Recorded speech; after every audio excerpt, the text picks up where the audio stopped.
विजय और उसका परिवार एक साथ खुशी खुशी नागपुर में रहते थे।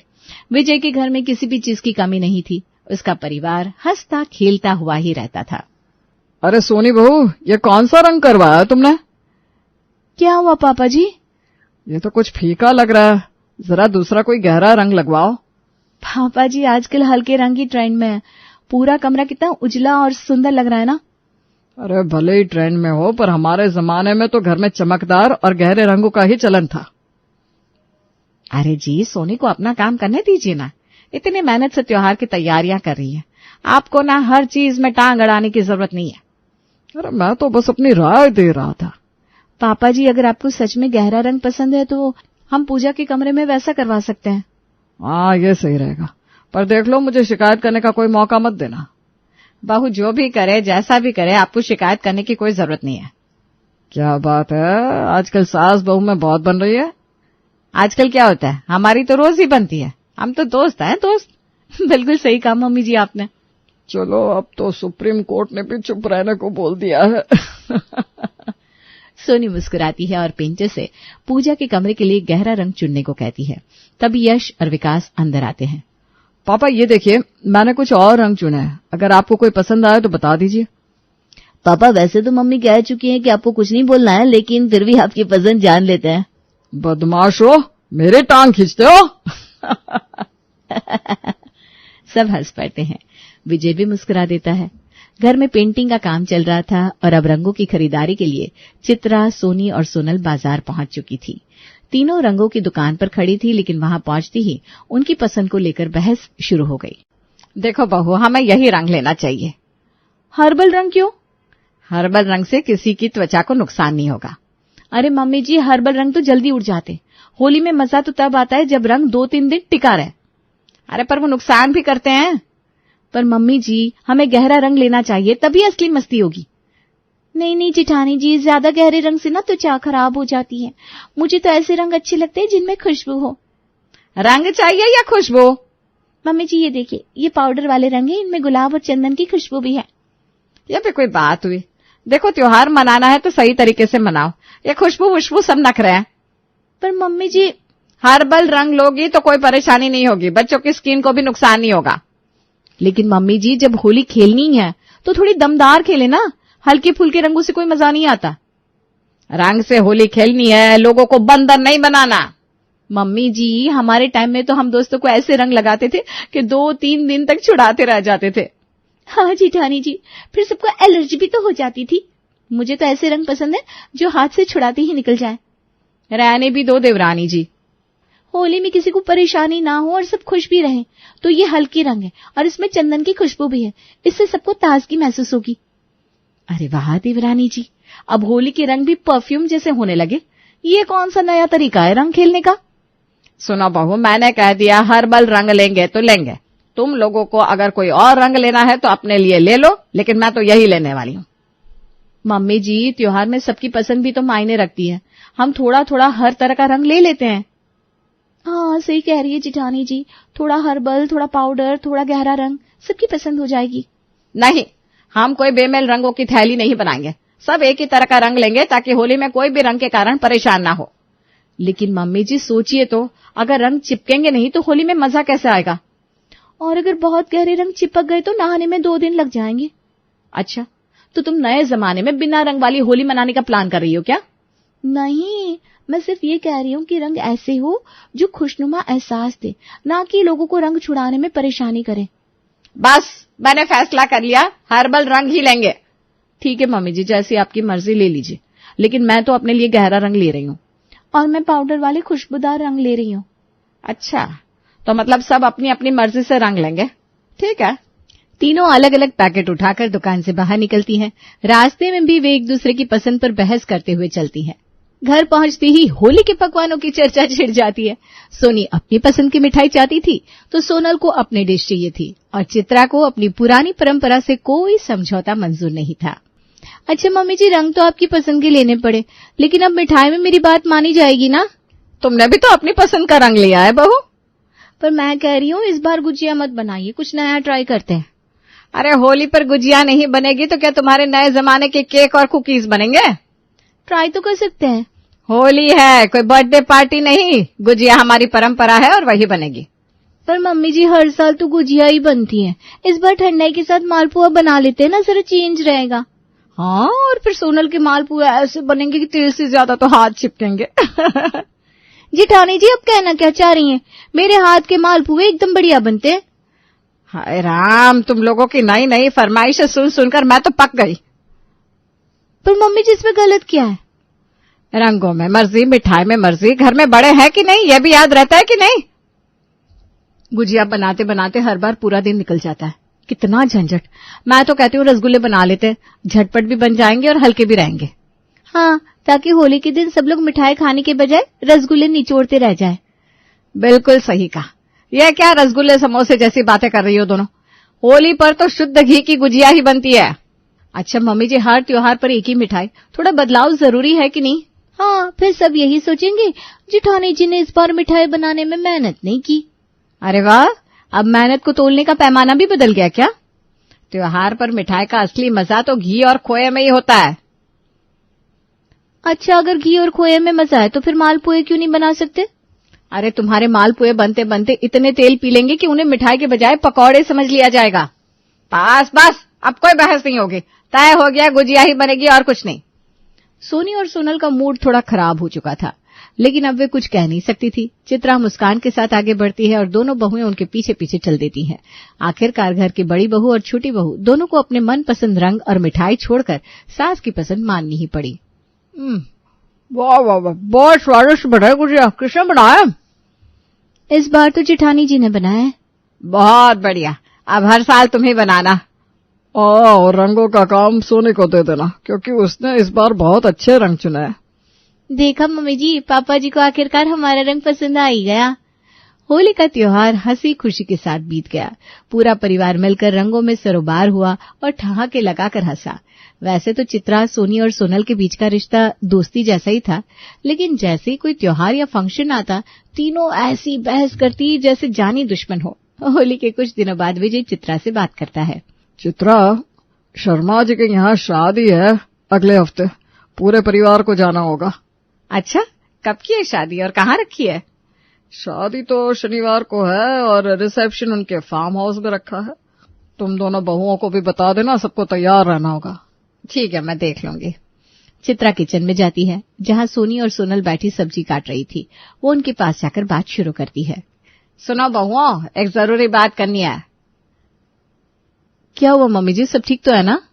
कहीं फिर से कोई त्योहार तो नहीं आ गया? त्योहार तो नहीं, लेकिन फंक्शन जरूर आ गया है। कैसा फंक्शन?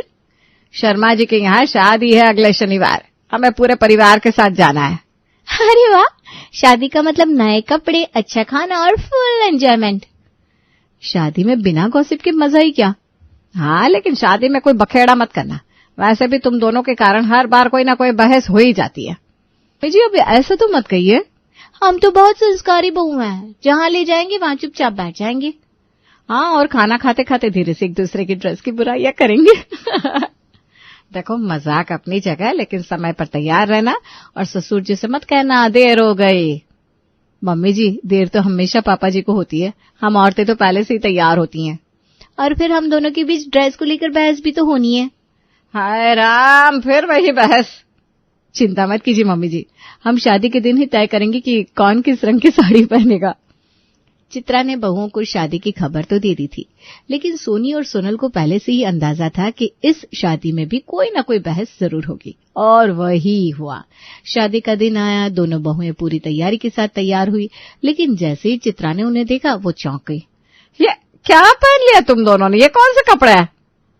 मम्मी जी, हमने सोचा इस बार कुछ अलग ट्राई करें। हाँ मम्मी जी, हमेशा साड़ी तो पहनते हैं, इस बार गाउन पहन लिया। गाउन? शादी में साड़ी नहीं पहनोगी तो क्या जींस टी शर्ट पहनकर जाओगी? अरे मम्मी जी, आजकल सब लोग शादी में वेस्टर्न कपड़े ही पहनते हैं, हमें भी जरा स्टाइलिश लगना था। तो स्टाइलिश लगना था?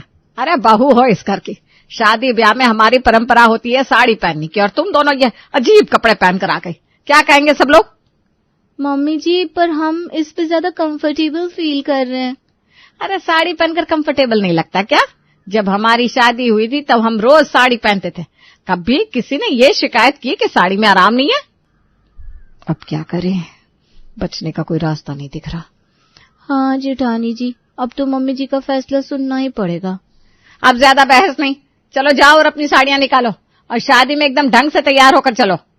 अरे चित्रा छोड़ भी दो, जो पहनना है पहनने दो। आप ना बीच में मत बोलिए, कैसा हुलिया बनाया है इन दोनों ने अपना, बस पूछिए मत। सही तो लग रही है दोनों। हाँ पापा जी, और इसमें ना हम कंफर्टेबल भी हैं। आप मम्मी जी को कहिए ना कि हमारी बात मान ले। चित्रा तुम्हें साड़ी पसंद है, तुम पहनो, इनको क्यों फोर्स करती हो? मैंने जो एक बार बोल दिया वो बोल दिया बस। मम्मी जी माफ कीजिए, पर इस बार हम नहीं सुन पाएंगे। देवरानी जब नहीं सुन रही तो मैं तो उससे बड़ी हूं, मैं क्यों मान जाऊं? तो आप और आपकी बहू चले जाइए, मेरी क्या जरूरत है। माँ छोटी छोटी बात पर गुस्सा मत किया करो ना। हाँ माँ, अब जमाना बदल रहा है, अब सब मुझे ही समझाओ। बहुत बढ़िया। चित्रा शादी में मुंह फुलाकर चली जाती है, लेकिन इस रोज रोज की तकरार से परेशान होकर विजय अपनी माँ मालती को घर बुला लेता है। उसे लगता है कि माँ के आने से घर का माहौल सुधर जाएगा, लेकिन उसे ये अंदाजा नहीं था कि वो खुद अपने लिए मुश्किल खड़ी कर रहा है। मालती तो बहुत पुराने ख्यालात की थी।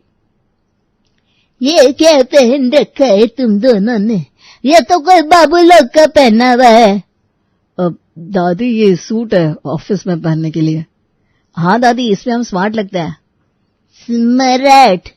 अरे हमारे जमाने में आदमी कपड़ों से नहीं अपने संस्कारों से सम्राट होता था। बात तो ठीक है दादी, पर ये अंग्रेजों की तरह कपड़े पहनकर घूम रहे हो। अबे कभी जाओ और धोती कुर्ता पहन कर आओ। क्या दादी, धोती कुर्ता? हम ऑफिस में ऐसे कैसे जा सकते हैं? लोग क्या सोचेंगे दादी? अरे लोग क्या सोचेंगे, ये सोचने का काम तुम लोगों का नहीं है। मेरे रहते कोई अंग्रेजी पहना हुआ नहीं चलेगा, जाओ बदल कर आओ।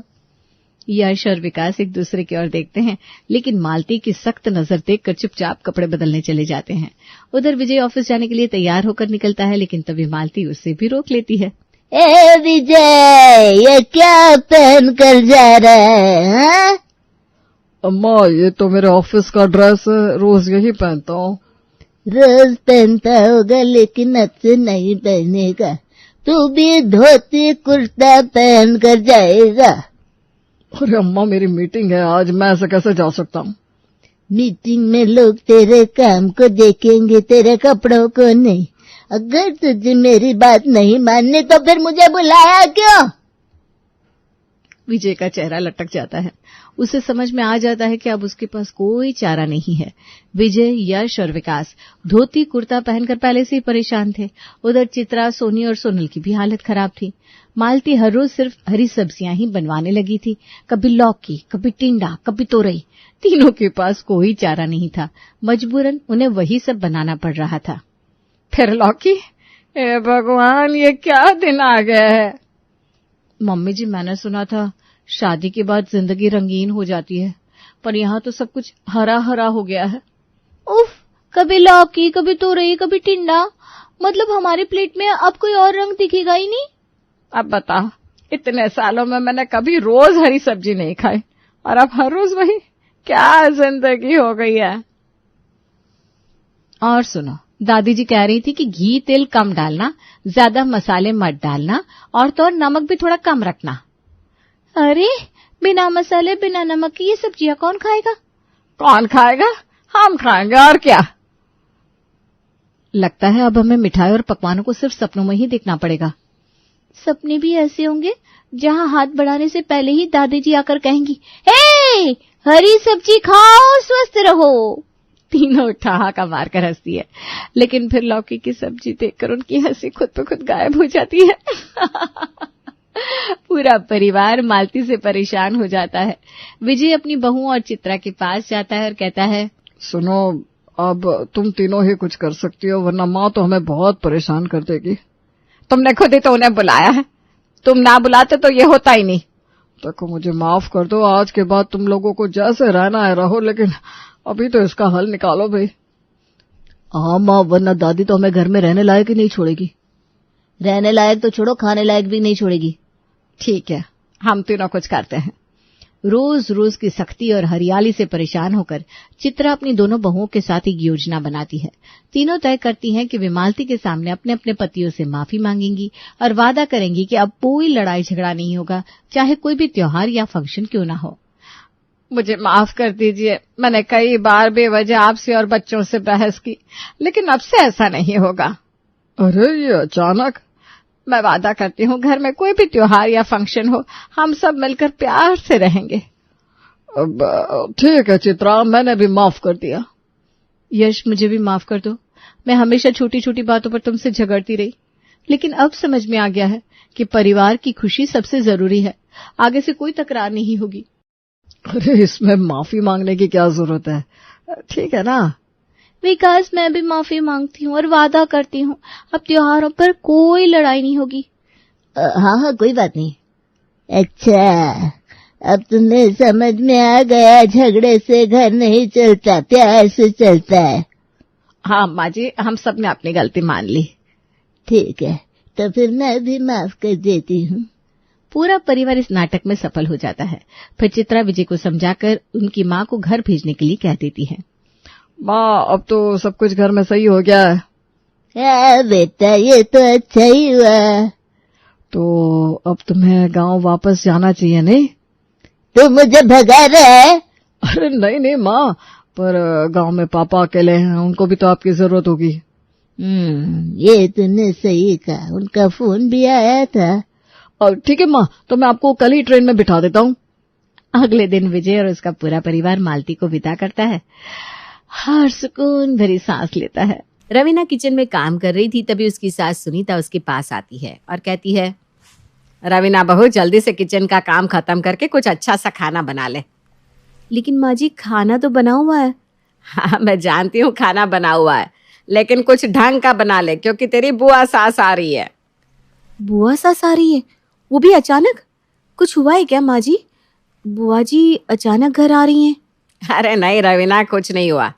बहुत दिन हो गए थे उन्हें यहाँ आए हुए, इसलिए कुछ दिन यहाँ रहने के लिए आ रही हैं। ठीक है माँ जी, मैं अभी बुआ जी के लिए कुछ अच्छा बना देती हूँ। आप मुझे बताइए ना, उन्हें खाने में क्या पसंद है, वही बनाती हूँ मैं।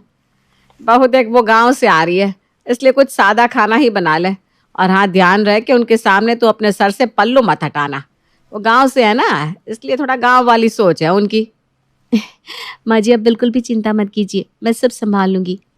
रवीना की बात सुनने के बाद सुनीता को सुकून मिलता है और वो चैन की सांस लेकर वहां से अपने कमरे में चली जाती है। लेकिन क्या सच में रवीना अपनी बुआ सास को संभाल पाएगी? ये तो हमें तब पता चलेगा जब उसकी बुआ सास सावित्री वहां आएगी। रवीना अपनी बुआ सास के लिए दाल, चावल और कुछ पकौड़े बनाकर तैयार कर देती है। कुछ घंटे बाद जब सावित्री आती है तो रवीना अपनी बुआ सास के पैर छूती है। दो ना पुतो फलो। वैसे बहू, घर तो बड़ा साफ सुथरा रखा हुआ है। हाँ जी, आखिर बहू किसकी है? अब मेरी बहू है तो साफ सफाई तो रखेगी ना। खैर छोड़ो इन सबको। आप ये बताइए, आपको यहाँ आने में कोई दिक्कत तो नहीं हुई ना? नहीं सुनीता, मुझे कोई दिक्कत नहीं हुई। हाँ, बस थोड़ा एड्रेस भूल गई थी, लेकिन फिर याद आ गया। वो क्या है ना, बहुत समय हो गया है यहाँ आए हुए, तो थोड़ा ध्यान से हट गया था। अगर ऐसी बात थी बुआ जी तो आप मुझे बता देती, मैं इनको आपके पास भेज देती लेने के लिए। अरे कोई बात नहीं बहू, बड़े बड़े शहरों में छोटी मोटी बातें तो होती रहती है। सावित्री की बात सुनकर सब हंसने लगते हैं। थोड़ी देर बाद रवीना सावित्री को उसके कमरे में ले जाती है। कमरा देखकर सावित्री की आंखें फटी की फटी रह जाती है। वो रवीना से कहती है, बहू ये तो बहुत बड़ा कमरा है, इस कमरे में कौन कौन सोता है? वो बुआ जी, इस कमरे में आपके सिवा और कोई नहीं सोएगा, ये कमरा आपका है। इतना बड़ा कमरा? अरे तुझे पता भी है, इतने बड़े कमरे में तो हम 4 जने आराम से सो जाएंगे, और तुम हो कि इतने बड़े कमरे में अकेले सोते हो, डर वर नहीं लगता क्या? इसमें डरने वाली क्या बात है, घर है और घर में डर थोड़ी ना लगता है। हाँ, ये बात भी है।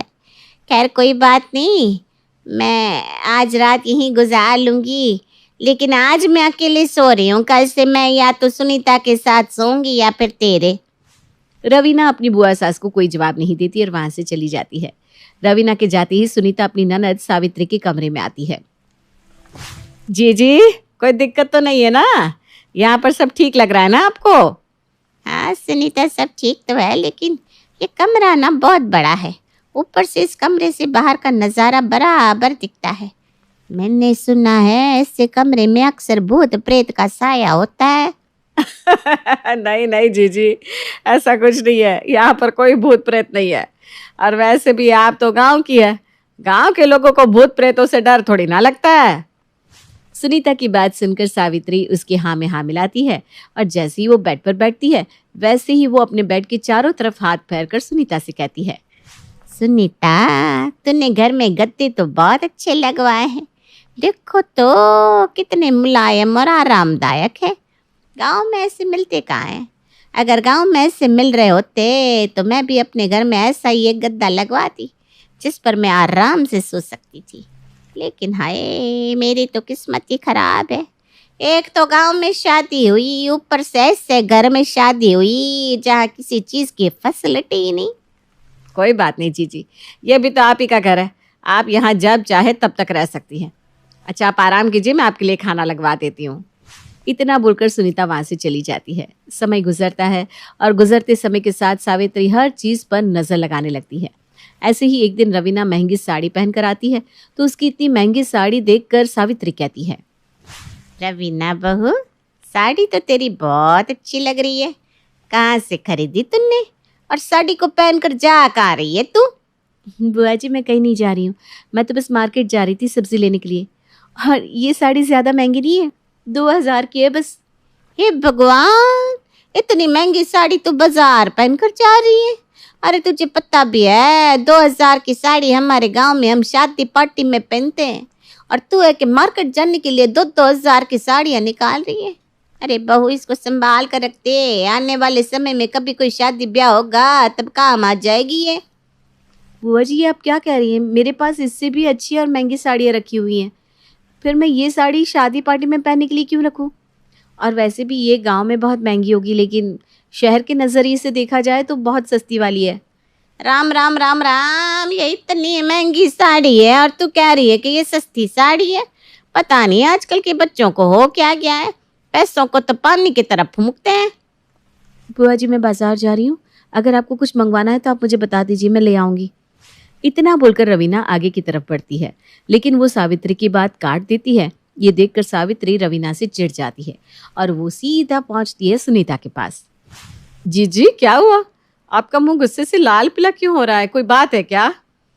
क्या बताऊं सुनीता, तूने तो अपनी बहू को अपने सर पर चढ़ा रखा है। अगर उसे अपने सर से नहीं उतारेगी ना तो वो तेरे सर पर चढ़ के तांडव करने वाली है। अरे पर हुआ क्या, कुछ तो बताइए। सुनीता की बात सुनकर सावित्री उसे सारी बात बताती है। वो जानने के बाद सुनीता कहती है, जी वो शुरू से शहर में रहती आई है, उसने कभी गांव को देखा तक नहीं है, इसलिए उसे गांव के तौर तरीकों के बारे में कुछ नहीं पता। और वैसे भी जो बच्चा शुरू से शहर में रहता आया हो उस पर हम गांव के तौर तरीके थोप कर उसे कैदी तो नहीं बना सकते ना। सुनीता तेरी बात तो बिल्कुल सही है, लेकिन बहू को इतनी आज़ादी भी नहीं देनी चाहिए कि वो हमारे सर पर चढ़ कर नाचे। बाकी तेरी बहू है, तुझे जो करना है कर, लेकिन मेरी मान तो उसको इतनी छूट मत दे ताकि आगे चलकर तुझे ही दिक्कत हो। इतना बोलकर सावित्री वहां से चली जाती है। और कुछ घंटे बाद जब रवीना बाजार से वापस आती है तब सुनीता रवीना के पास जाकर उसे सारी बात बताती है और समझाते हुए कहती है, रवीना बहू, मैं मानती हूँ कि दीदी के यहाँ रहने से तुझे काफ़ी तकलीफ हो रही है, लेकिन कुछ समय की बात है, तो उनके सामने अपनी ज़ुबान तो मत खोल। मेरा मतलब है कि तू उन्हें लगे मुँह जवाब मत दे। गाँव में ना ऐसा नहीं होता है जैसा यहाँ शहर में हो रहा है, इसीलिए तू उन्हें थोड़ा समझने की कोशिश कर। हाँ माँ जी, आप सही कह रही हैं, शायद मेरी ही गलती है, मुझे बुआ जी के सामने वो साड़ी पहनकर जाना ही नहीं चाहिए था। खैर कोई बात नहीं, मैं बुआ जी की फेवरेट डिश बनाकर उन्हें इम्प्रेस करने की कोशिश करूंगी और उनसे माफ़ी भी मांग लूंगी। रवीना और सुनीता आपस में बात कर रहे थे, लेकिन उन दोनों की ये बात दूर खड़ी सावित्री सुन लेती है और बिना कुछ कहे अपने कमरे में चली जाती है। और कुछ घंटे बाद रवीना बुआ जी की फेवरेट डिश बनाकर उसके पास ले जाती है। बुआ जी देखिए, मैं आपके लिए क्या बनाकर लाई हूँ, आपकी मनपसंद मखाने वाली खीर। बहू, इन सब की क्या ज़रूरत है? वैसे भी मैं तो हर चीज़ में कमी ही निकालती हूँ। नहीं बुआ जी, ऐसी कोई बात नहीं है। गलती मेरी ही है जो मैंने आपकी बात को इग्नोर किया और आपको हर्ट किया। हो सके तो मुझे माफ़ कर देना। नहीं बहू, माफ़ी तुझे नहीं बल्कि मुझे मांगनी चाहिए। तेरी बुआ गरीब है ना, इसलिए उसने आज से पहले इतनी महंगी और इतनी बड़ी चीज़ देखी नहीं, इसीलिए ना मैं ऐसा बोल पड़ी। नहीं नहीं बुआ जी, ये आप कैसी बात कर रही हैं? और किसने कहा कि आप गरीब हैं? आप बिल्कुल गरीब नहीं हैं। वैसे भी अगर आप मुझे किसी चीज़ के लिए रोक रही हैं, टोक रही हैं, तो मेरे अच्छे के लिए होगा ना। रवीना की बात सुनकर सावित्री उसे गले से लगा लेती है। ऐसे ही समय बीतता है और बीतते समय के साथ अब सावित्री का अपने घर जाने का समय आ जाता है। सुनीता बहू, अगर मुझसे कोई गलती हुई हो तो मुझे माफ़ कर देना। जी जी, आप कैसी बात कर रही हैं? अरे ये तो हमें बोलना चाहिए। हमसे कोई गलती हुई हो तो भूल चूक समझकर माफ़ कर दीजिए। नहीं नहीं सुनीता, तुमसे गलती नहीं हुई, बल्कि तुमने तो मेरा मान सम्मान रखा, बहू को भी काफ़ी समझा कर रखा। सावित्री सबको गले से लगाती है और इस तरह वो दोबारा अपने गांव चली जाती है और यहाँ रवीना एक बार फिर अपनी सास सुनीता के साथ खुशी से रहती है। श्रद्धा और अखिल की शादी को वैसे तो 5 साल हो चुके थे, लेकिन दोनों के बीच 5 साल बीत जाने के बाद भी दोनों में बिल्कुल समझ नहीं थी। श्रद्धा और अखिल दोनों आपस में एक दूसरे से बहुत ज्यादा लड़ाई करते थे।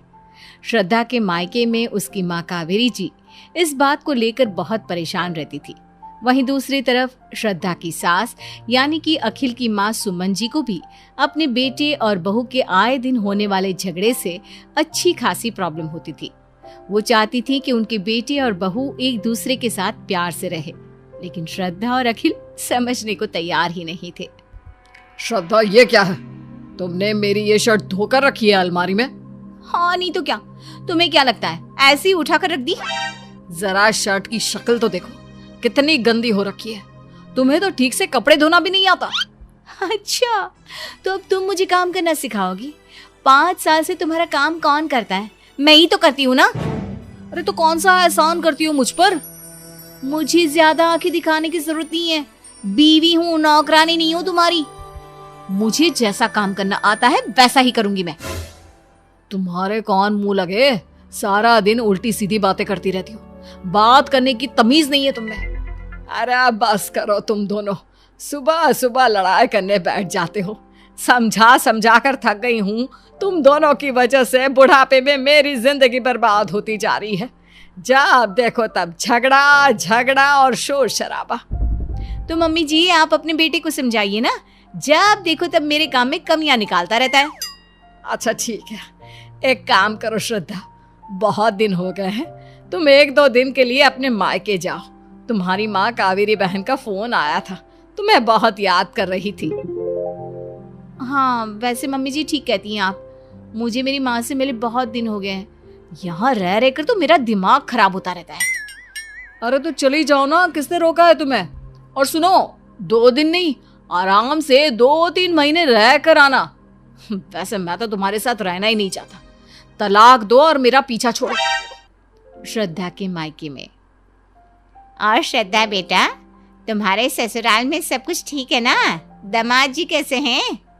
उनका तो नाम भी मत लेना मम्मी, जब देखो तो मुझसे लड़ाई करते रहते हैं। लेकिन बेटा, ये कोई अच्छी बात तो है नहीं। तुम दोनों की शादी को अब 5 साल हो चुके हैं, कब तक इस तरह लड़ाई करते रहोगे? लेकिन मम्मी मेरी क्या गलती है? सारे काम करती हूँ घर के, उसके बाद भी कोई उनमें कमियां निकालेगा तो गुस्सा तो आएगा ही ना। नहीं बेटा, तुम्हें अपने गुस्से पर थोड़ा काबू रखना चाहिए। देखो, अखिल को प्यार से समझाने की कोशिश किया करो। वो इंसान प्यार करने के लायक ही नहीं है माँ। नहीं नहीं बेटा, इस तरह बात नहीं करते। वो तुम्हारा पति है और मैं जानती हूँ अखिल बहुत अच्छा लड़का है। माँ, मैं उसकी पत्नी हूँ और आप मुझसे ज्यादा अच्छी तरह नहीं समझ सकती वो किस तरह का इंसान है। उसे लड़ाई करने की इतनी ज्यादा आदत है कि वो मुझसे लड़ाई के बिना रह ही नहीं सकता। देखो बेटा, शादी के बाद लड़कियों को थोड़ा बहुत एडजस्ट तो करना पड़ता है ना। लेकिन मैं उस आदमी के साथ 1 मिनट भी एडजस्ट नहीं कर सकती। मैं तो कहती हूँ माँ, मुझे जल्दी से जल्दी इस रिश्ते से छुट्टी दिला दो। पागल हो गई हो क्या? ऐसा नहीं कहते बेटा।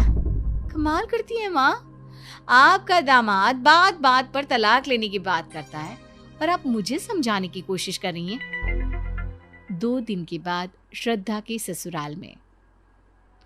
श्रद्धा, ये किस तरह के कपड़े पहनकर घूम रही हो तुम? क्यों, क्या प्रॉब्लम है इन कपड़ों में? कितनी गर्मी हो रही है? श्रद्धा, तुम सारा दिन इस तरह के कपड़े पहनकर घर के बाहर घूमती रहती हो। आसपास के लोग देखते होंगे तो क्या सोचते होंगे? आसपास के लोगों का तो नहीं पता, लेकिन तुम जरूर कुछ ना कुछ सोचते रहते हो। माँ, ये लड़की ना पूरी पागल है। मुझे इससे तलाक दिलवाओ। इसने मेरी जिंदगी खराब करके रखी है। फिर से शुरू हो गया। ये क्या तलाक तलाक लगा रखा है? अखिल वो हमारे घर की बहू है। अगर बहू है तो अपने पास संभाल कर रखिए माँ, और समझाइए इसे। थोड़े ढंग के कपड़े पहने। अरे मोहल्ले के लोग क्या सोचते होंगे हमारे बारे में? अरे क्या परेशानी है उसके कपड़े में? घर में सब ऐसे ही तो कपड़े पहनते हैं बेटा। तू भी ना कुछ भी बोलता रहता है। समझ में आया? तुम्हारी खुद की माँ को तुमसे प्रॉब्लम है।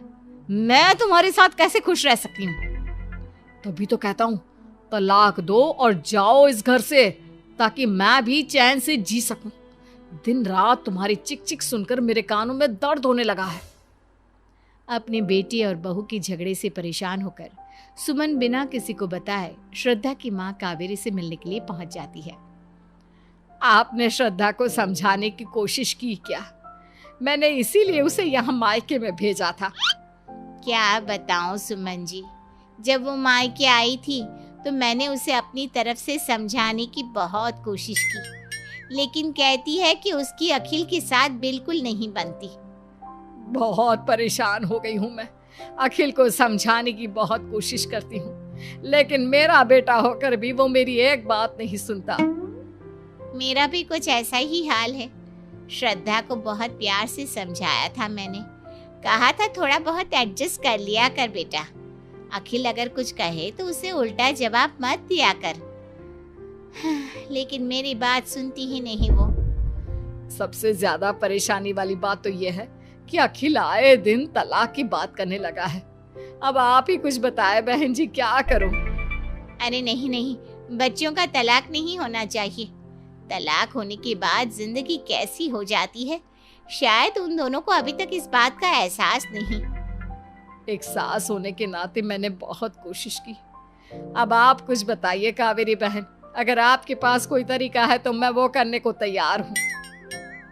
मुझे लगता है इस तरह सीधा सीधा समझाने से बच्चों को बात समझ में नहीं आने वाली। अब कहना क्या चाहती हैं, जरा साफ साफ बताइए ना। देखिए बहन जी, यहाँ मायके में तो मेरी बेटी और दामाद कभी कभी आते हैं, लेकिन आपके साथ तो दिन रात रहते हैं ना। अब जो भी करना है आप ही कर सकती हैं। मेरे बेटे की गृहस्थी बसी रहे और मेरे बेटे बहू दोनों प्यार से रहे, इसके लिए मैं कुछ भी करने को तैयार हूँ। तो बस ठीक है, थोड़े दिन के लिए आप दामाद जी के पापा के साथ यानी कि अपने पतिदेव के साथ झगड़ा करने की एक्टिंग करना शुरू कर दीजिए। लेकिन उससे क्या होगा? एक काम करिए, आप बिना बात बात पर तलाक लेने की बात करना शुरू कर दो। अखिल के पापा से खूब झगड़ा करो। देखना हमारे दामाद जी को बहुत जल्दी सारी बात समझ में आ जाएगी। ठीक है, अपने बेटे बहू का घर बचाने के लिए अगर मुझे ये भी करना पड़ेगा तो मैं कर लूंगी। अब मैं चलती हूँ। आपने जो प्लान बताया है वो भी तो करना है। घर जाने के बाद सुमन अपने पति कैलाश जी को सारा प्लान बता देती है। और फिर अगले दिन, और अखिल की माँ, कहाँ हो तुम? जल्दी से मुझे न्यूज़पेपर ला कर दो। जानती हो ना, सुबह सुबह बिना न्यूज़पेपर के मैं कभी चाय नहीं पीता। अरे तो खुद से क्यों नहीं उठा कर ले आते हैं न्यूज़पेपर? दरवाजे तक भी चलकर नहीं जाया जाता क्या आपसे? पत्नी हो तुम मेरी, अगर इतना सा काम कर दोगे तो कौन सा तुम्हारे पैर घिस जाएंगे? पैर तो नहीं घिस जाएंगे, लेकिन उम्र तो घिस रही है ना। पूरी जिंदगी आपके लिए काम करती आई हूँ। अरे बुढ़ापे में भी चैन मत लेने देना। अरे मम्मी, क्या हो गया है आपको? आज पापा से इस तरह से बात क्यों कर रही हैं?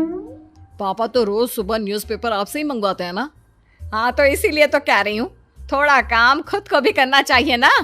पूरी जिंदगी तो निकाल दी मैंने तेरे पापा की सेवा करते करते, इनसे तो हिला भी नहीं जाता।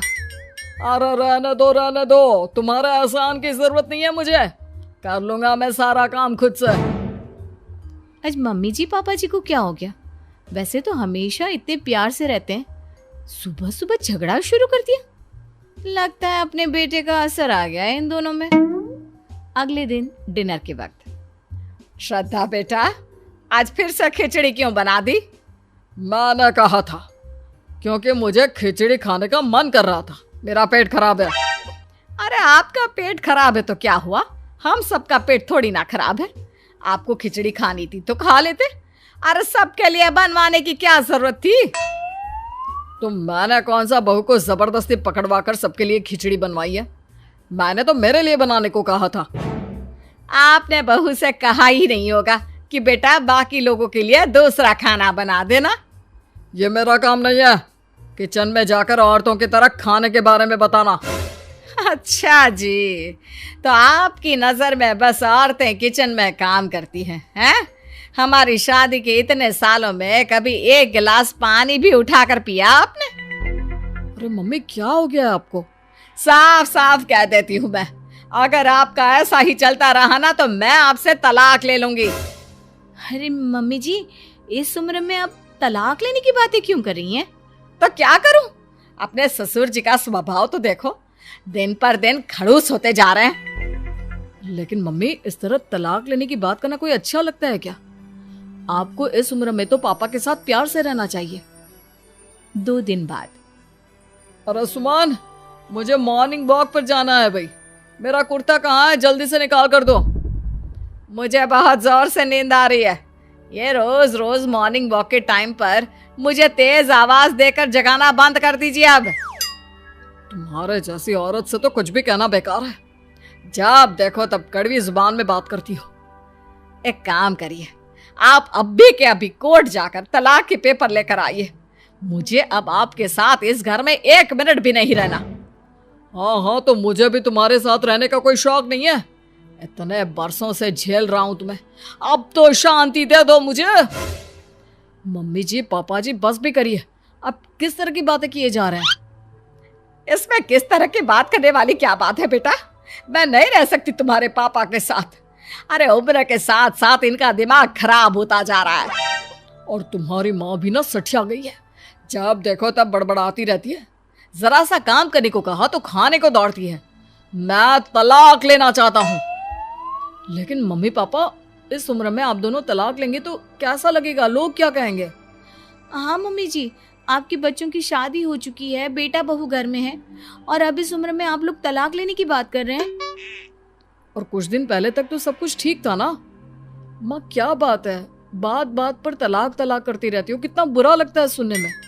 अरे इसमें बुरा लगने वाली क्या बात है? अब अगर मेरी तेरे पापा जी के साथ नहीं बनती तो मैं तो तलाक ही लूंगी ना। अरे मम्मी, आप फिर से वही बात कर रही हैं। आप दोनों ने अपनी शादीशुदा जिंदगी इतने अच्छे से बिताई है, ये तलाक की बात अच्छी नहीं लगती। चलो अच्छा है बेटा, तुमने अपने मुंह से ये बात कह दी। अब एक बात बताओ, जब तुम श्रद्धा के साथ बार बार तलाक लेने की बात करते हो तो अच्छा लगता है क्या?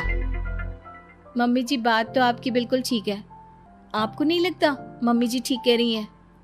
हाँ मम्मी, मुझे आज एहसास हो रहा है कि मैं हर बात पर श्रद्धा से तलाक लेने की बात करता हूँ, और आपको ये सुनकर कैसा लगता होगा। मुझे माफ कर दो माँ। देखो, श्रद्धा की मम्मी कावेरी जी और मैंने तुम्हें हमेशा एक दूसरे के साथ प्यार से रहने की सलाह दी है। अगर किसी बात पर झगड़ा भी होता है तो शांति से बैठकर सुलझा लिया करो।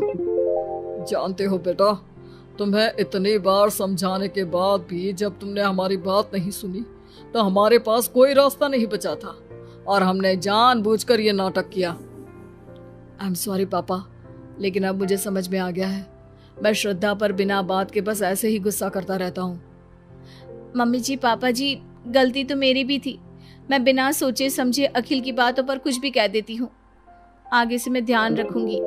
चलो अच्छा हुआ, अपनी माँ के तलाक की बात सुनकर ही सही, कम से कम तुम दोनों को अकल तो आई।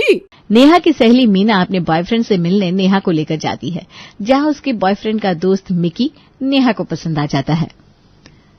जब तक वो लोग बात कर रहे हैं, हम दोनों बैठकर यहाँ बात कर लें। अरे नहीं, एक्चुअली मुझे अपनी गर्लफ्रेंड से बात करनी है, तो मैं उससे फोन पर बात करने जा रहा हूँ। तुम्हारी गर्लफ्रेंड भी है? हाँ है। क्यों, मीना ने तुमको बताया नहीं? नेहा मन ही मन सोचती है, हाय रे कितना अच्छा लड़का हाथ से निकल गया। मीना जब अपने दोस्त से बात करने के बाद वापस नेहा के पास आती है तो, अरे अकेली क्यों बैठी है? मिकी कहाँ गया? उससे बात कर लेती। अरे उसकी तो पहले से ही गर्लफ्रेंड है, वो उससे बात करने चला गया फोन पर। चलो घर चले। उसकी गर्लफ्रेंड है नहीं थी, छोड़ दी उसकी गर्लफ्रेंड ने उसको। नेहा ये सुनकर खुश हो जाती है। अच्छा, ये तो बहुत अच्छी न्यूज़ है। तो फिर किससे बात करने गया है? उसी से बात करने गया है। कल शादी है उसकी, तो मनाने की कोशिश कर रहा है। कल शादी है, आज वो थोड़ी ना मान जाएगी।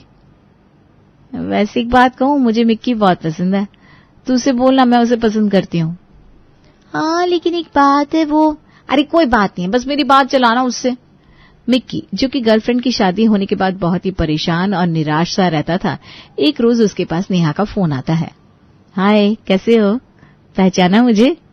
मीना के साथ मिली थी ना? हाँ, क्यों नहीं, याद हो ना। और सुनाओ, कैसे फोन किया? नंबर कहाँ से मिला? मीना ने तो नहीं दिया? बस ठीक हूँ मैं। मिलने की सोच रही थी तुमसे। दरअसल एक काम था, शाम को मिलोगी? शाम को तो मैं थोड़ा बिजी हूँ, बताऊंगा तुम्हें मैं जब मिलना होगा तो। नेहा मिक्की को रिक्वेस्ट करती रहती है कि वो उसे थोड़ी सी देर के लिए ही मिले, लेकिन एक बार जरूर मिले। मिक्की, जो कि पहले से ही परेशान था, वो नेहा से मिलने के लिए हाँ कर देता है। नेहा को पता था कि मिक्की अभी इमोशनली ब्रेकडाउन है, तो उसके साथ बहुत अच्छी अच्छी बातें करती है। देखो मिक्की, मैं तुम्हारे लिए शर्ट लाई हूँ, कितनी अच्छी लगेगी तुम पर। तुम मेरे लिए शर्ट लेकर क्यों आई हो? अरे दोस्त हूं मैं तुम्हारी। नेहा हमेशा मिक्की का खूब ख्याल रखती, उससे दिन रात फोन पे बातें करती रहती, जिसकी मदद से मिक्की अपनी पुरानी बातों को भूलकर एक नई जिंदगी की शुरुआत करता है। फिर एक दिन, मिक्की मैं तुम्हें बहुत पसंद करती हूँ, क्या तुम मुझसे शादी करोगे?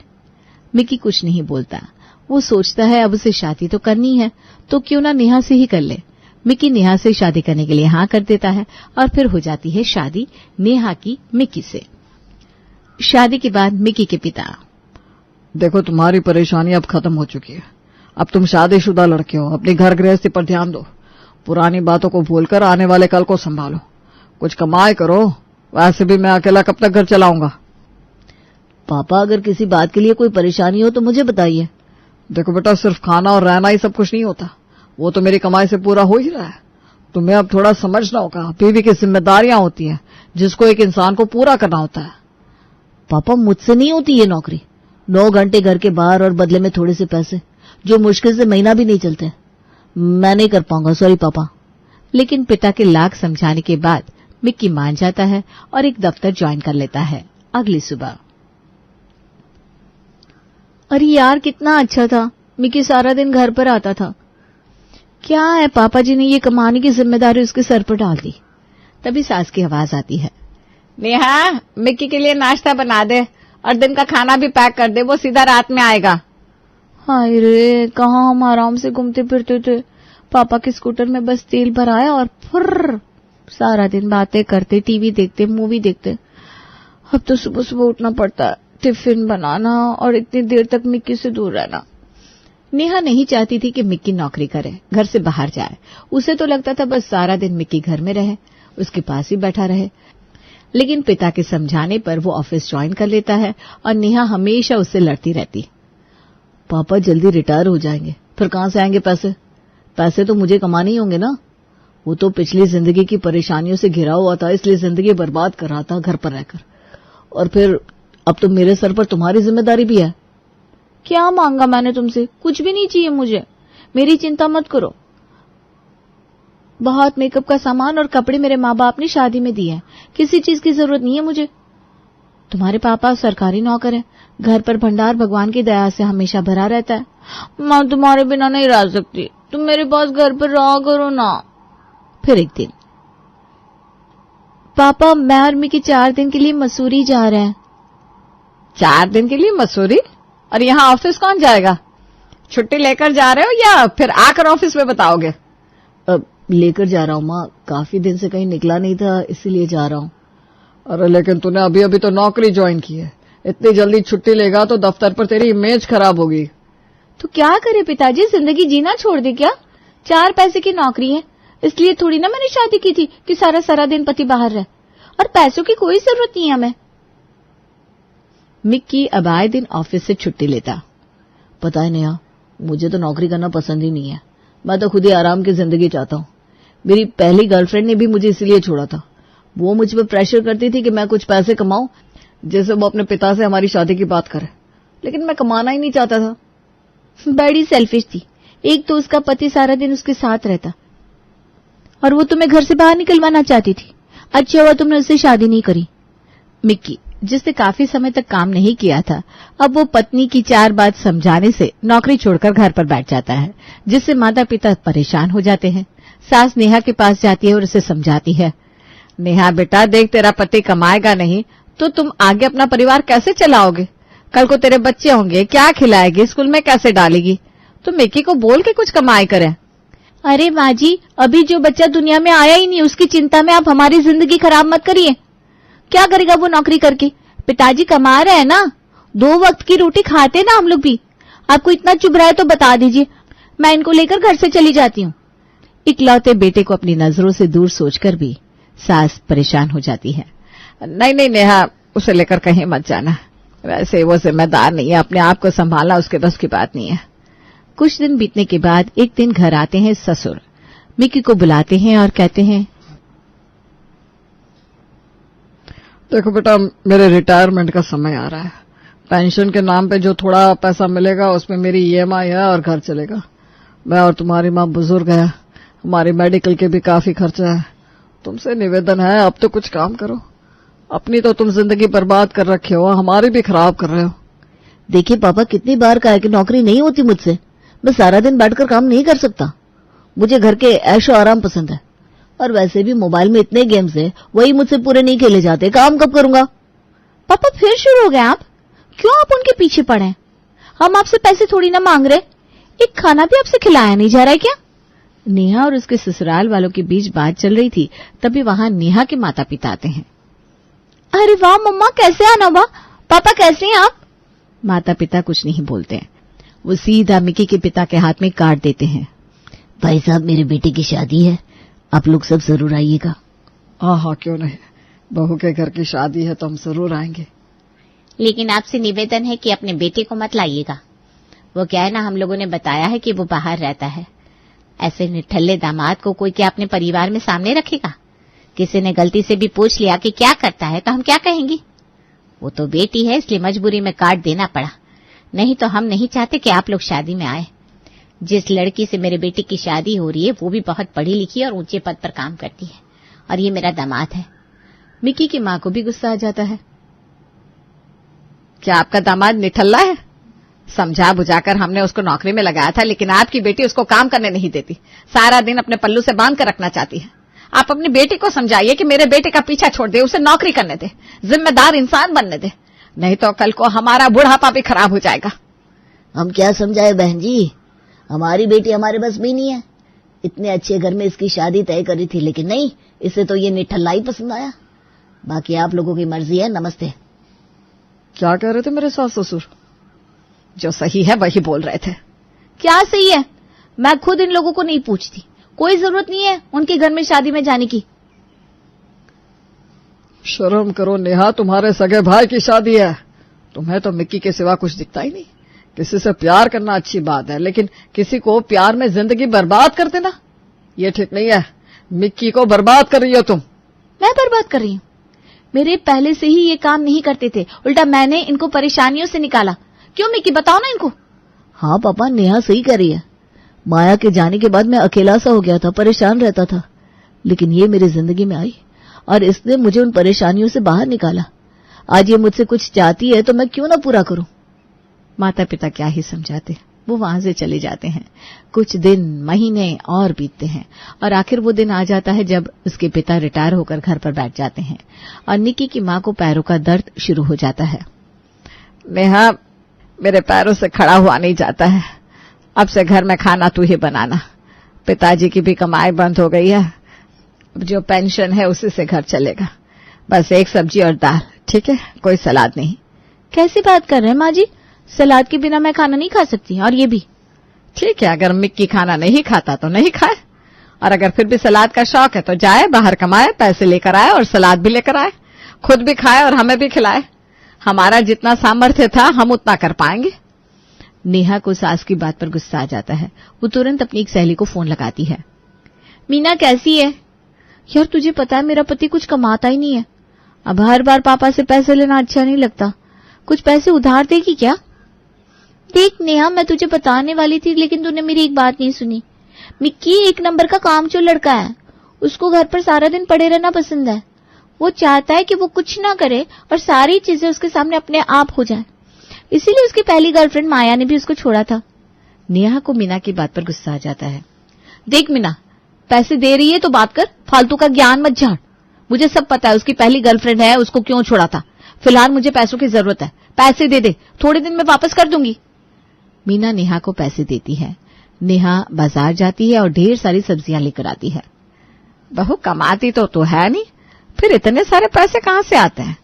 नेहा कुछ नहीं कहती, वहां से चली जाती है। फिर एक रोज, नेहा, अब इस बात को हम झुठला नहीं सकते कि तू हमारी बेटी है।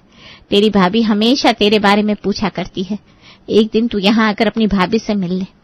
वैसे पति तो तेरा निठल्ला है, अपने ससुर से कुछ पैसे ले आना भाभी की मुंह दिखाए के लिए। ठीक है, आ जाऊंगी। वैसे भी मन कम लग रहा है मेरा यहाँ, काफी दिन से ना कहीं घूमने गई ना ही शॉपिंग, बाहर खाना खाए भी अरसा हो गया। घर आ रही हूँ, कुछ अच्छा सा बनाना। नेहा को पता था कि उसके ससुर उसे पैसा नहीं दे सकते। पति की ओर देखती है जो आराम से सोफे पर बैठकर गेम खेल रहा था। नेहा अपने पड़ोसी के घर जाती है। भाभी जी, आपको तो पता ही है कमाते नहीं है, अब मुझे ना अपनी भाभी के लिए मुंह दिखाए के लिए पापा जी से पैसे मांगने होंगे। आप जानती है वो भी रिटायर हो गया है, पेंशन से किसी तरह घर का खर्चा निकल जाए वही बहुत है। आप कुछ पैसे उधार दे दो ना, फिर मैं कुछ दिन में वापस कर दूंगी। कैसे वापस करोगी? न तुम कुछ करती हो न तुम्हारा पति, कहां से लाओगे इतने पैसे वापस करने के लिए? घर जा रही हूँ ना, तो वापसी में माँ कुछ पैसे तो हाथ में रखेंगी, वो पैसे आपको दे दूंगी, ठीक है? पड़ोसन मान जाती है और नेहा को 5,000 रुपए देती है। नेहा वो लेकर अपने मायके जाती है, भाभी की मुंह दिखाई करती है, लेकिन जब वापस आती है तो उसकी माँ उसे पैसे की जगह सामान देती है। कुछ रोज बाद नेहा को फिर से पैसों की जरूरत पड़ती है, फिर किसी से पैसे उधार मांगती है। इस तरीके से सबको ये कहकर कि मेरा पति कमाता नहीं, नेहा बहुत सारा उधार बाहर से इकट्ठा कर लेती है और अपनी जरूरतों को पूरा करती रहती है। लेकिन उधार लौटाने का समय आता है तो वो गायब हो जाती है। धीरे धीरे लोगों का फोन नेहा के पास आना शुरू हो जाता है। नेहा की शादी के सारे कपड़े पुराने हो गए, मेकअप भी खत्म हो गया। अब वो सोचती है, इनको बोलती हूँ कहीं से पैसे लेकर आए और मुझे शॉपिंग कराए, पापा से लेके दे या कुछ भी करे, पति है मेरे, वो जिम्मेदारी हूं मैं उनकी। मिकी यार क्या ही है, सारा दिन घर पर बैठे रहते हो, मेरा मेकअप और कपड़े खत्म हो गए, पापा से पैसे लेकर दिला दो मुझे। मिक्की नेहा की बात को एक कान से सुनता है और दूसरे से निकाल देता है। एक दिन नेहा की सहेली का फोन आता है, वो सब मिलने की बात करते हैं। नेहा उन लोगों से मिलने जाती है जहां वो देखती है कि सब एक से बढ़कर एक कपड़े और मेकअप, गाड़ियां और जेवर में आती हैं।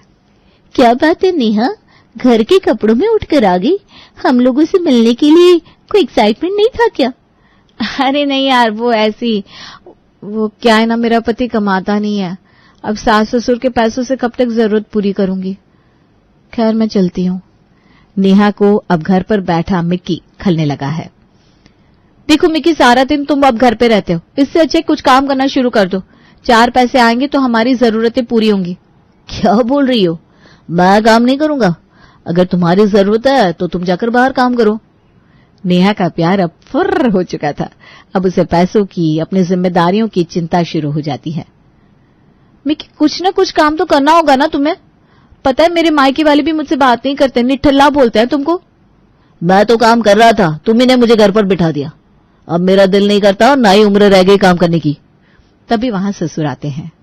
यही बात मैं तुम्हें समझाता था नेहा, जब वो नौकरी करता था तब तुमने उसे नौकरी नहीं करने दी, अब वो किसी काम का नहीं रहा।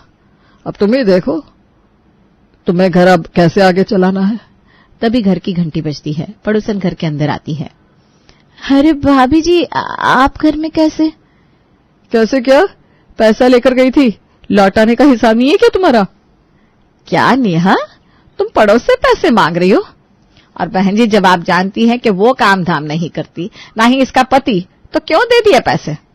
ये बोल रही थी मायके से लेकर देगी। अब चाहिए मुझे पैसे, नहीं तो तुम दो सरला। आय हाय, तुम दो? पैसे का क्या पेड़ लगा रखा है? मुझसे पूछ के दिए थे जो मैं दूं? आप जानती है मेरा पति कुछ कमाता नहीं है, मैं कहां से पैसे दूंगी? और मेरी माँ ने पैसों की जगह साड़ी पकड़ा दी, कहे तो साड़ी दे दूं? कचरा बीतने वाली नहीं हूं मैं, पैसे दिए थे पैसे लेकर जाऊंगी। कहाँ है तुम्हारा पति? बाहर निकालो। तभी मिक्की बाहर आता है। सारा दिन निठल्ला बैठा रहता है और तेरी बीवी आस पड़ोस के घरों से भीख मांगती है। शर्म नहीं आती तुझे? कुछ तो काम कर ले। मिक्की नेहा की तरफ देखता है। अरे वो भाभी की मुंह दिखाई के लिए पैसे चाहिए थे, तो इनसे लेकर मायके गई थी। मिक्की अपनी जेब से पैसे निकालकर पड़ोसन को देता है। ससुर हैरान रह जाता है कि ये पैसे कहां से आए। नेहा, तुमने मुझे निकम्मा बताकर लोगों से पैसे इकट्ठा किए और कहां कहां से पैसे लिए, उन सबको पैसे लौटाओ। मेरे पास मीना का भी फोन आया था। बेटा, तुम पैसे कमाते हो, हमें तो पता ही नहीं था। मुझे भी नहीं पता था कि आप पैसे कमाते हो। और जब आपके पास इतने पैसे थे तो आप मुझे पैसे क्यों नहीं देते थे खर्चे के लिए? मैं घर से वर्क फ्रॉम होम करता हूं। जब आप लोग अपने अपने काम में बिजी होते हो तो मैं घर से ही काम करता हूं। वो क्या है ना नेहा, मुझे फालतू खर्च पसंद नहीं है। तुम्हें अपनी आदतों पर कंट्रोल करना चाहिए था। खर्चा तो ऐसी चीज है जितना करो कम है। पापा के पैसों से घर चल रहा है तो मैंने अपनी पूरी कमाई को सेव करके रखा है। कल को हमें कभी भी पैसों की जरूरत हो तो किसी का मुंह ना देखना पड़े। लेकिन तुमने तो मुझे बेरोजगार और निठल्ला बताकर लोगों से पैसे मांगने का धंधा ही शुरू कर दिया था। खैर, मैं जा रहा हूं अपने कमरे में। अब नेहा को अपने किए पर पछतावा होता है, तो वहीं माता पिता को तसल्ली कि बेटा कमाऊ है, निठल्ला नहीं है। दिल्ली जैसे शहर में प्रॉपर्टी खरीदना कितना मुश्किल है, ये तो हम सब जानते हैं। पर सपने देखने में पैसे थोड़ी ना लगते हैं। और कुछ ऐसे ही सपने पिछले 20 सालों से पुष्पा देख रही थी। रोज की तरह सुबह 8 बजे हाथ में पूजा की थाली लिए पुष्पा मंदिर से पूजा करके अपने घर आती है। ये ले बेटा, प्रसाद खा। भगवान करे तेरी दिन दुगनी और रात चौगुनी कमाई हो। जल्दी तू नया घर खरीद ले और हम नए घर में शिफ्ट हो जाए। आज के जमाने में घर का समझ रही हो तुम? एक तो करोड़ों के नीचे घर आएगा नहीं, ऊपर से जितना बड़ा घर उतना झंझट। पापा जी ठीक कह रहे हैं मम्मी जी, जितना बड़ा घर उतनी ही सफाई की झंझट। हम लोग है ही कितने, गिनकर 5 लोग। बड़ा घर काम ही क्या आएगा। घर वर में तो बहुत टेंशन है। इसी घर में देख लीजिए, आधे से ज्यादा समय तो झाड़ू पोछे में ही निकल जाता है और खिड़कियों से कितनी धूल मिट्टी अंदर आती है, वो तो आप देख ही रही हैं। फ्लैट से अच्छा कुछ नहीं है, शिफ्ट होंगे तो फ्लैट में ही होंगे। अरे भाई, मम्मी मुझे बस आशीर्वाद दे रही है, घर नहीं ले लिया है मैंने जो सब डिस्कशन करने लग पड़े हो। अच्छा मम्मी, ऑफिस के लिए निकलता हूँ। चल फिर मैं भी साथ चलता हूँ, मुझे पोस्ट ऑफिस तक छोड़ देना। सौरभ अपने पापा को पोस्ट ऑफिस के बाहर छोड़ता हुआ ऑफिस चला जाता है। पोस्ट ऑफिस के बाहर शर्मा जी को उनके पड़ोसी मिश्रा जी मिलते हैं। वाह शर्मा, पोस्ट ऑफिस में भी पैसे लगा रखे हैं। जानता हूँ मैं, अच्छी खासी रकम दबा कर रखी है तूने। अरे कहाँ मिश्रा जी, वो तो बस मैं यहाँ एक कुरियर लगाने आया था। काहे की पूंजी, अगर रकम दबा कर रखी होती तो बाजार में एक दुकान ना ले लेता। आज तक अपने सौरभ के लिए एक दुकान ना ले सका मैं। खुद की एक दुकान होती तो बाप बेटे साथ में दुकान में बैठते और पैसे पीटते। बेचारे को ऑफिस में बॉस की गालियां तो नहीं खानी पड़ती। तो किसने रोका है तुझे दुकान खरीदने से? घर और दुकान दोनों ही हो सकते हैं तेरे घर के पीछे वाला जो फ्लैट है ना, पानी के भाव बिक रहा है। लगता है बेचने वाले को कोई इमरजेंसी आन पड़ी है। बीच मार्केट का फ्लैट, वो भी सिर्फ 40 लाख में दे रहा है, सोच। अरे पर 40 लाख है किसके पास? और ऐसा ही है तो तू खरीद ले फ्लैट। मैं तो खरीद ही लूं भाई, पर अभी 2 फ्लैट्स लिए हैं मैंने। मेरे परिवार में गिनकर 2 लोग हैं। किस किस घर को संभालेंगे हम? तेरा घर ऐसे ही जर्जर पड़ा हुआ है, किसी भी वक्त गिर जाएगा। रेनोवेशन करने तक तो तेरे पास पैसे नहीं है। देख, मेरे पास एक पार्टी है जो सामने से तेरे घर के 70 लाख रुपए दे देगी। तो अपना घर बेच दे और 40 लाख में वो फ्लैट ले ले। हाथ में जो 30 लाख का मुनाफा आएगा उसी से सौरभ के लिए दुकान खरीद लेना। भाई, मुझे तो जो तेरे लिए सही लगा मैंने बोल दिया, बाकी तू अपना देख ले। अगर ये मौका तूने गवा दिया तो फिर रोते फिरना। और मिश्रा जी की बात सुनकर शर्मा जी का दिमाग घूम जाता है और वो इस सौदे को करने की हामी भर देते हैं। अब हम फ्लैट में शिफ्ट हो रहे हैं पुष्पा जी, तो जरा इज्जत रखिएगा हमारी। अब बीच मार्केट में अपनी दुकान होगी, किसी चीज की कोई टेंशन नहीं। देखा बहू, अचानक ही सब कैसे अपने आप सेट हो गया। मैं ना कहती थी एक दिन भगवान हमारी जरूर सुनेंगे। और कुछ ही दिनों में शर्मा जी का परिवार अपने नए फ्लैट में शिफ्ट हो जाता है। पर वो फ्लैट पानी के भाव क्यों बिक रहा था, ये तो शर्मा जी को अब पता लगने वाला था। शर्मा जी का पूरा परिवार एक साथ फ्लैट के अंदर आता है। अरे सौरव, जरा खिड़कियां तो खोल, घर में धूप तो आए। नया घर है, सूर्य की किरण तो पड़नी चाहिए ना। क्या बात कर रही हो मम्मी, सारी खिड़कियां तो खुली हुई है, देखो। हाँ, ये क्या बात हुई?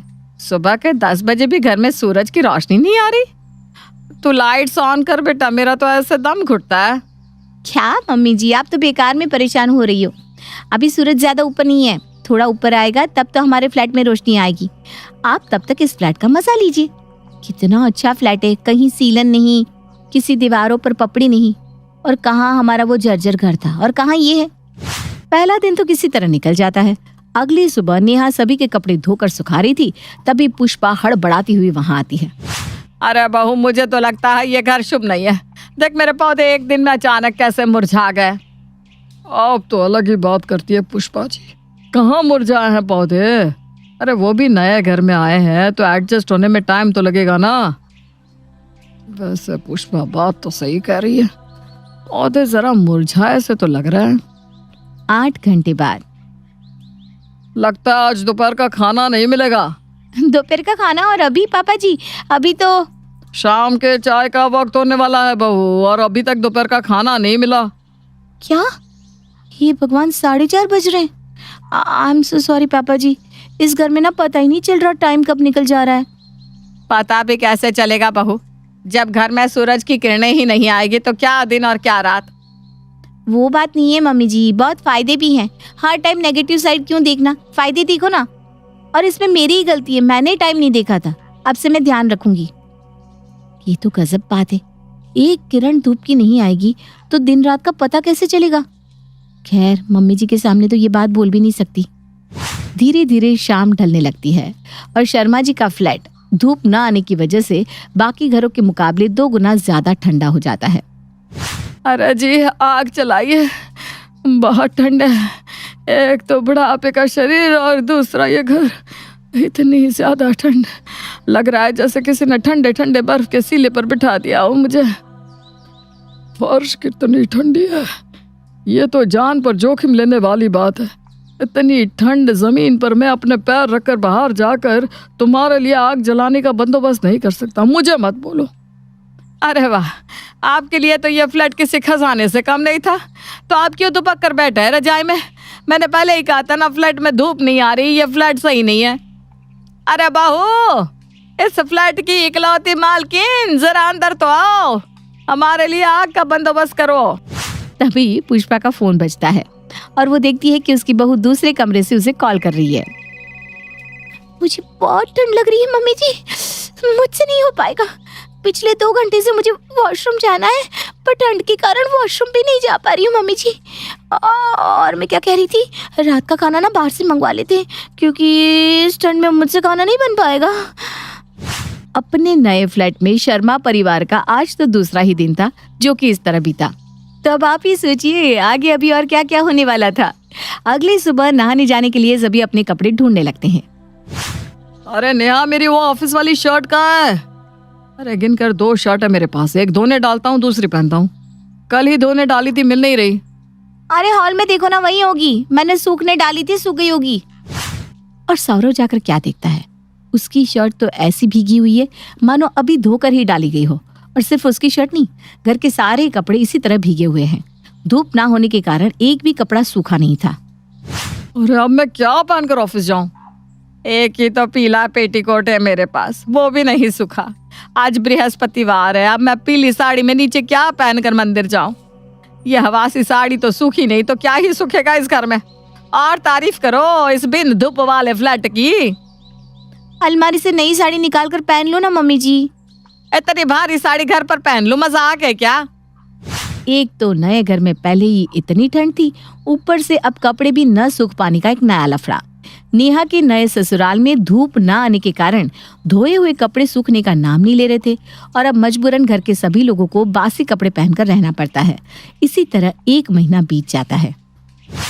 अरे ये क्या नेहा, दिखा तो तू ऐसे रही थी कि मेन मार्केट में हमने फ्लैट लिया है। अरे भाई इतना पैसा है तो क्यों 1 ही महीने से 1 की साड़ी में घूम रही है? भूख मरी, अगर किसी को सीखनी है तो तुम लोगों से सीखे। इन्हीं कपड़ों के पैसे बचाकर फ्लैट लिया था क्या?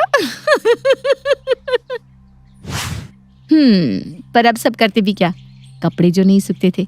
और इसी कारण अब शर्मा परिवार के लोगों का मजाक अगल बगल वाले उड़ाने लगे थे, जिस कारण अब मजबूरन नए कपड़े खरीदने पड़ते। हर रोज एक नया खर्चा। धूप की कमी से अब धीरे धीरे सभी को जॉइंट पेन होना भी शुरू हो गया था और 2 महीने बाद सभी मिलकर फैसला करते हैं कि इस फ्लैट को छोड़ ही देंगे। अब समझ में आ रहा है क्यों इस फ्लैट के मालिक ने इस फ्लैट को पानी के भाव बेच दिया था। अब भले ही किसी छोटे घर में क्यों ना जाना पड़े, चला जाऊंगा भाई, इस घर से जान तो छूटेगी। शर्मा जी मार्केट में नया फ्लैट पता करने को निकलते हैं और क्या देखते हैं कि उनके पुराने घर के बाहर कोई और नहीं, मिश्रा जी ही बैठे हुए हैं। क्यों, कैसा लगा नया फ्लैट शर्मा जी? मेरा घर तूने ही खरीदा है, बहुत चूना लगाया तूने मुझे मिश्रा। मेरे 40 लाख फंसाए ना तूने, उसके 4 रुपये भी बचा नहीं पाएगा तू, सत्यानाश हो जाए तेरा।